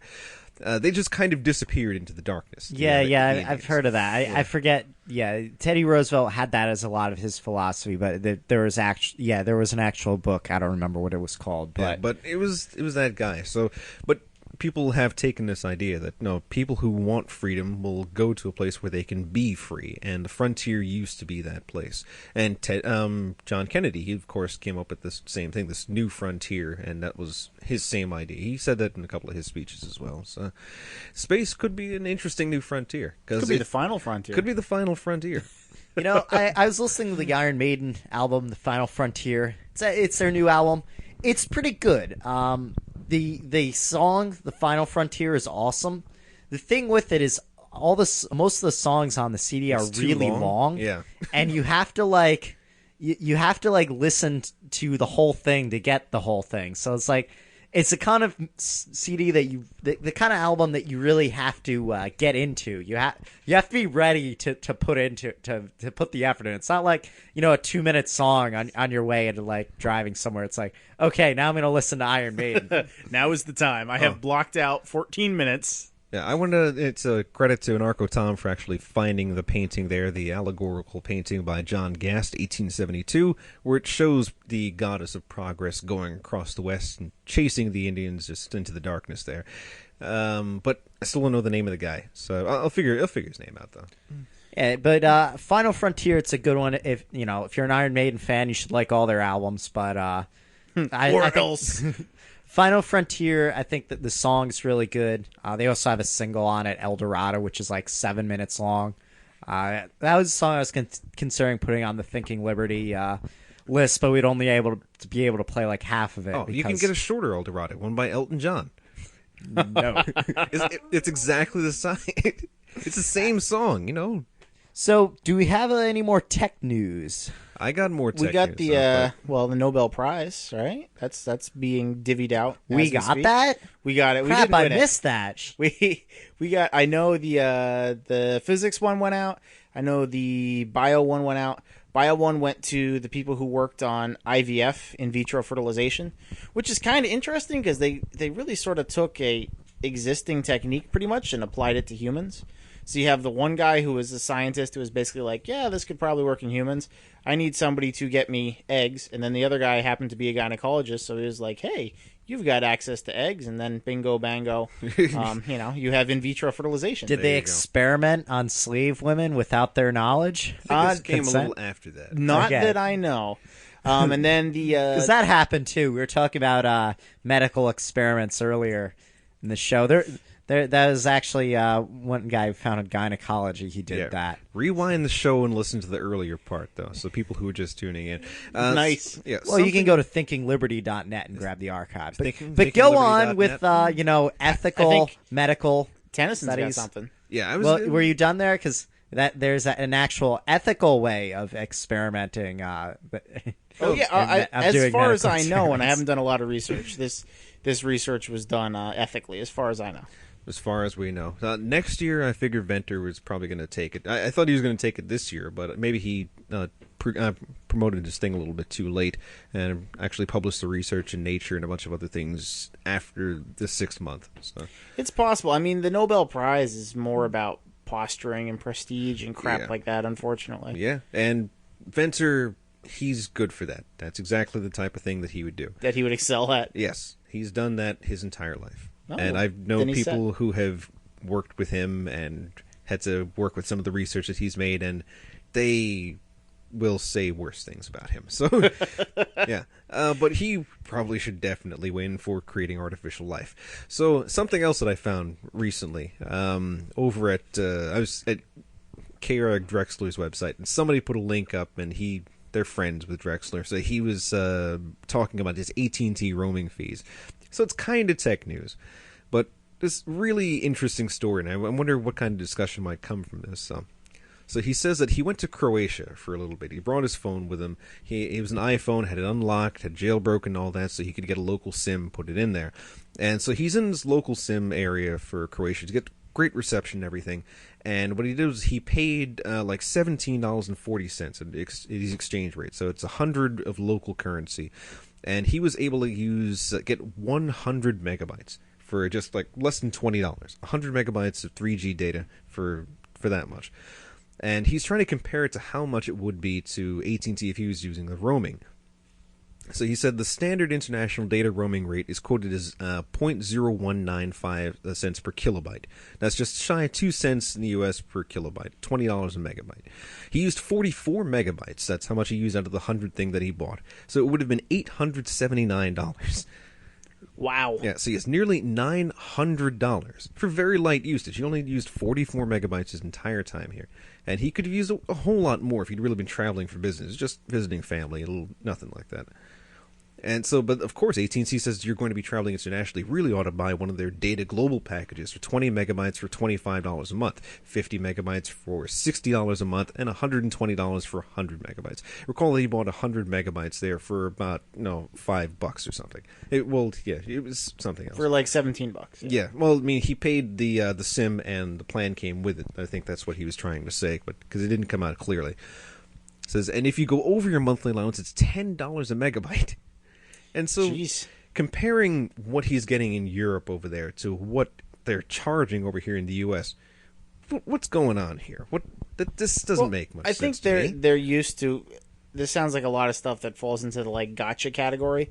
So especially with roaming and things like that, you're almost hoping that people will look at a plan and they will say, okay, this is what you normally pay, and then if I'm roaming, oh well, I'm never going to roam, and then someday they screw up Right. and they roam. And boom, they get hit with this big kind of thing. Yeah, it's similar to another thing like that would be like overdraft fees or something like that, where they're just looking to nail you with a giant fee when you screw up $3 a little bit every time. exactly. Yeah. So I think that's what it would be. Yeah, I mean, data, even if you're not going international roaming, data costs a lot of money domestically, no matter what. And why does it happen? Why does it cost so much money here and doesn't cost that much money pretty much everywhere else? Well, I guess they figure that people will pay that much here. People value it more than they do overseas, maybe. So they're considering that people in America will pay that much. That's as much as we can get. They don't have that much competition where people are going to lower the prices on them. So that's what they do. Is it really competition? That's the whole thing. Why prices would be regulated there? Because somebody else might take business away by charging a lower price. What were you Is saying? it competition that keeps prices low? Is it really that's the main thing there? I don't know enough about this specific industry to say that's the main thing, but in general, competition does keep prices down, and there's not that much competition in telecoms. They That's were true. state-created monopolies that just kept going, Right. especially AT&T. Yeah. I mean, it seems like the same situation should exist in Europe as well, right? But I don't know what happened there. So well- we got a comment here from someone in Europe. So he says what? Well, one of our UK listeners, I believe, says there are a few EU regulations regards the price of such fees, as well as forbidding certain fees. So maybe it was regulated.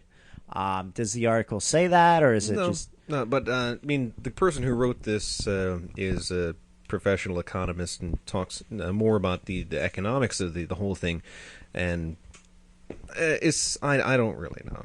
I don't know if there are any... Anarcho Tom says, innovation keeps prices down, competition encourages innovation. You know what I think would be an interesting innovation in cell phones in general? Because it costs so much to own a network of towers, right?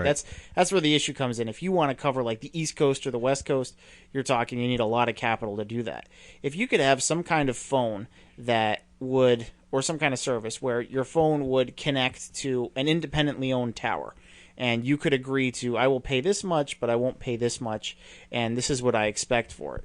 And your phone could basically negotiate with the tower, see what the price is, see if it'll go at that rate, and then use that tower. You could have a lot of independent towers, and you could technically have a lot of new entrepreneurs making money in the business, and I think you could drive down the cost of data rates. Okay. Well, there's a problem with that is that people don't really want cell towers all over their neighborhood, which I think you can make a decent libertarian case that, if it does negatively impact the environment of the area to have this giant tower. But you don't... I actually don't know the actual science behind cell towers, so... You don't I can't really necessarily say. need a cell tower, though. If you're using this smaller scale model, you could put it on the roof of an apartment building that you might happen to live in, all right? And you could pay some rental rate for the roof of the building, and you could cover a small area, but you would still be able to provide service to people in that area. And if you could manage to do it cheap enough, you could bring the price down. So, something I was thinking about as a potential plan for what you could do is some kind of collective or union ownership of a tower that was built. So you get 1,000 people or something to put in capital to build this thing, and they all profit share for this one tower instead. And that might compete in the area for whatever else might be built by AT&T or Verizon or Vodafone or whatever may be there. And I wonder how that would work for a little local area, just as an experiment to see what would happen. Well, aren't they looking at that like you did the thing before about the mesh potato, Right? And they're talking about setting up networks in like South Africa and things Yeah. like that. And so you have community level infrastructure, Right.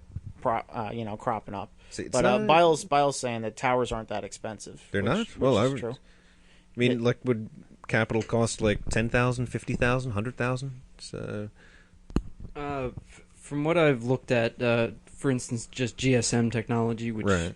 is what a lot of phones use now. most of the world. Yeah. You can put together, just like you can put together community-based radio stations and Right. maybe get a mile or two, depending on what your elevation is and what's blocking you. You can put together a small GSM tower that would, I don't know offhand, I can't remember what the reach is, but $2,000 $2,000. for just to get something that will put out any signal basically whatsoever. So you could use it. The idea in what I was reading is that the technology, the security in GSM is rather poor. So for $2,000, I could, from my apartment, which we have elevation relative to a lot of the area, Right. I could put together a reasonably powered GSM antenna outside my window and make everyone's GSM cell phone in the area come to me, and I could get all their traffic. All right. And the quotes were around $2,000 to $3,000. If you were to try to connect to somebody else's tower, like an AT&T tower or something, would they even agree to the handshake? Or I don't know if they use the term handshake for that, but Well, at some point you would, handshake whenever there's a. Whenever you move your cell. okay. Yeah, but I mean, you roam, right? So roaming is the different cell providers Right. allowing you to use their service. Yeah, it And seems like most of there's the time, pre-agreements. it's just it's really a technology issue, not an issue with regards to businesses not willing to work together. Oh, okay. That's even better news then. Real quick in the chat room, Sageman says, WiMAX and IP phones. I really think the industry's going the way of data. Everything's data. And on that subject, Android market has Skype now. You saw that, Yeah, right? I installed it this morning, and unfortunately, they bar 3G access, and I suspect that's because the carriers in the U.S. don't want to allow that. But I can Skype on 3G with my phone. yeah, the iPhone allows it for some reason, and the Verizon phones allow it with the other Skype version, but for some reason the general Skype version doesn't.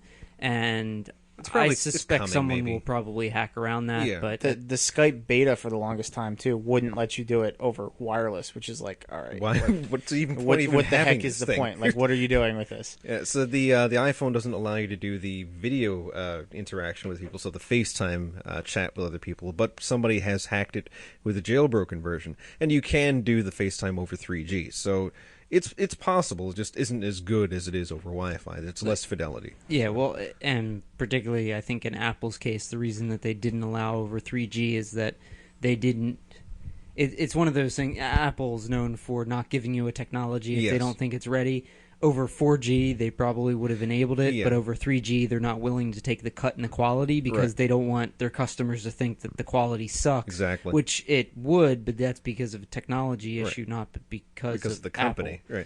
right? Next year, though, AT&T says that they're going to have their 4G stuff getting ready. I mean, Verizon's already getting in there by the end of this year. They're going to start doing their 4G stuff. Sprint is already in LTE. there. Their LTE. Well, it's not exactly 4G. We'll call it like 3.75G or 3.9G or something. That classification's arbitrary. effectively, anyway. It'll get there. It'll get there. It's still much better than what it is now. Right. I mean, HSPA Plus from T-Mobile is pretty nice, Yeah. technically speaking, I mean, I relative get to 3G. great speed. Yeah. Yep. So we have about 5 minutes or so left. What other topics are we getting into? We're going to here? keep talking tech, or how about we just talk about ourselves for a little bit? Darian, what'd you do this week anyway? What did I do this week? Not a whole lot, actually. I did a lot of reading, did some interneting. Yeah, how's the school thing going? Interneting. School. Yeah. It's going okay. It's keeping me busy. All right. So that's That's bad. It's busy. That's bad. I'm reading some interesting stuff. Reading E.P. Thompson, The Making of the English Working Class. Interesting. So I keep thinking of Kevin Carson when I'm reading this. I was like, man, It's actually Kevin Carson. Kevin Carson's probably got it on the bookshelf. Yeah. And probably refers to it. Kevin Carson's probably got a library like what's his name from V for Vendetta. No. Oh, yeah. Massive. what's his name? V. yeah, V. That's the guy. How about you? What was up? Oh, not so much yet. I mean, it's Tuesday. So, I mean, there was we- between last Tuesday and this all right, Tuesday. we had the Freaking Freedom Picnic, Oh yeah, which was fun. It was a good time, and we grilled some burgers and dogs. I was not there. And sausages, too. And sausages, jalapeno Jalapeno chicken chicken sausage. sausage, Yeah. yes. And we hung out in the park a bit, and that was a good time. Okay. Yeah, we got to get a monthly freedom meetup going. I we agree. have one. We need more people besides Well, Thinking Liberty show up. We had a Yeah. good turnout, not to this last one, but to the one before that. We You had should a just good come to turnout. the ANCAP meetups and just put it there. Well, that's what we're gonna do. Now you have like 20 people to come all the time. Yeah, the ANCAP meetups are pretty sweet. Yeah. We had a lot of good folks out there. So I figured that you might have had a nice week so far, bright, eager young minds to fill with good, solid information, science work. Yeah. Sure. You should walk into a school sometime, and then you'll cry for weeks. Oh, I did. By the way, have a. What does this say? It was a We- sausage fest. I did have somebody tell me something great this morning, though. Yeah, the student said to me, "I'm really sorry to take you away from your prep time because I heard somewhere a statistic that the majority of their teachers use their prep time to either sleep and or cry." Oh gosh. I thought that was highly amusing. I was like, that's good. That's a bad time. That's bad. And Bile, how about you? What was going on? Today I was really hoping and expecting, because I was told by my lawyers that the announcement for my settlement of the lawsuit I'm in was going to come today. Excellent. And so I kept refreshing, because they're not actually going to tell me. I'm like refreshing the nyclu.org website. Gotta put a I'm like, macro come in on, there. come on, like checking their cases, like Musumeci versus Department of Homeland Security, still open. I'm like, God damn it. Yeah. Like, just announced the damn thing, and so maybe tomorrow. Well, so this, maybe this next... still wasn't anything. No. Well, it's the settlement's done, and they were supposed to announce it today. If something happened, they never got back to me. And I was supposed to be ready for interviews and stuff. But You got to didn't get one of happen. those little drinking birds to have it press your F5 for you. I think He's they've going got a back. plug-in He's for going that. back again. It's some pretty fancy technology in that toy. So. All right. So what did you do? Oh gosh, made plans for Comic-Con. It's coming up this weekend, so that's something. This weekend, huh? Yeah, so it's going to be the 7th through the 10th or something like that. So I'll be there every day. I won't. Yeah. I'm Well, busy. you could, because it's going to be a great time. I think there's going to be about 100,000 people come by this year. What else? I'm also leaving the state. I'm heading over to another state, so I'm not going to say much about that until next week, probably. What else is happening there? Oh yeah, Exciting? yeah. There's some exciting stuff coming up. Good times. Speaking of exciting stuff, if you're in New England, check out altexpo.org. There's Altoberfest. the Altober? Altoberfest. Been getting this email for Altober. Like, what in the world is this, man? Altober? It looks like a good time. I wish I could go, but I am not going to be able to. Do you have the website on hand there? Nope. We have a question. Did you get your 67 cents from the IRS? Ah, yeah. No. They work on a 45-day schedule. I don't suspect that I'll be hearing much for another, probably 30 days. I'm telling you, you got like 6 more letters coming from the guy. He's got them all lined up, like through however many years it's going to be, and then the 7th letter is going to be like, "You owe us $7,000." That's it's going to be For like. wasting my bureaucratic time. I don't know. We'll see. He's got to get one of his underlings for one of his underlings and an underling for that underling. Anyway, Made something him else. crash his slowmobile. Slow-mo heels. Like, psh. Yeah, something I did want to mention, though. Garland sent us. It's Oh yeah. Zach Fix's wife. Yes, Zach Fix's wife. That she sent us a nice little package here. So we're Oh, I hope it's a dry erase board full of pictures of penises. no. This No, is you have to make that all by yourself. that is what Darian hopes for, but we're not going to dwell on that right now. She sent us some ideas. She had a little package for her business. So She's on the come up there. I mean, she's been putting stuff up on Etsy. I think she's got her own new Facebook thing going. She's really getting this business going. So it's Eclectic Circle. So you'll probably find Eclectic Circle. I think there's a website for it too. You can look it up, or you can find me later. You'll find all this stuff. Yeah, it's nice. It's like this little I know. I mean, board it's- with all these ideas, and Yeah, you can she- look at it and think about what you want to do and a cost list. And I was very impressed. Yeah, I'm gonna look through this again later after the show. But Darian, I don't think he saw this yet. But yeah, we'll look at this later. We'll look at this We'll later. look at this later. Yeah, but everybody else who did see it, good Darian's stuff. staring at it longingly now. Yeah. I'm going to hide it right here. Yeah, Hide it. We should wave Well, it in front of his face. We just had an awkward moment. An awkward moment. Yeah, she and Darian have awkward moments. Well, I was pulling the microphone across the floor to give it to her, and give you it know to her. they shaved their cat, or I guess they have Oh no! There was No. pussy hair all over the microphone, all over the microphone condom. You know, Oh, we got jeez. and I these, had like, to clean it off. sound And suppressors. Darian was no help. It's never any help. No, Lou. C'est la vie. But I guess you didn't shave the cat. You buzzed her because she has long hair. Shaving, I guess, implies actual. Well, when the hair is that thick, you got to buzz it first before you shave it. Yes, Oh, really? it's true. All right, No, all right. no I think waxing today. No I think we're waxing. good. Yeah. I think this is good. On solid, that note, it's done. actually 10 o'clock. Yes. So, Well, time to go. so we leave you with pussy hair. Okay, don't tongue kiss your cat, folks. All right, so this has been another quality, awesome, very informative, professional production of Thinking Liberty. You can check out our archives at thinkingliberty.net. We're on the Liberty Radio Network, LRN.FM. And go out there and be free. Say hi to Crazy Guinea Ann for me.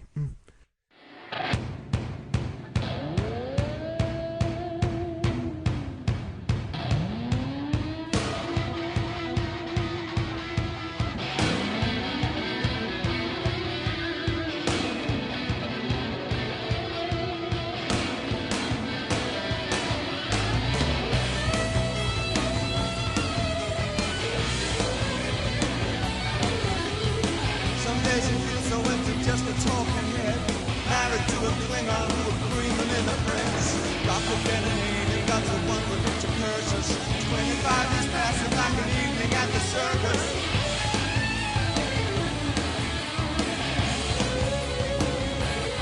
Don't sacrifice yourself. Don't sacrifice yourself. Sacrifice yourself. Don't sacrifice yourself. Don't sacrifice yourself. Don't sacrifice yourself. There it is, the look the winner you once talked of being. Give her one last kiss and died right out the window screaming. No good peace and there was summer from the waist down. She blew the shoots right off your feet.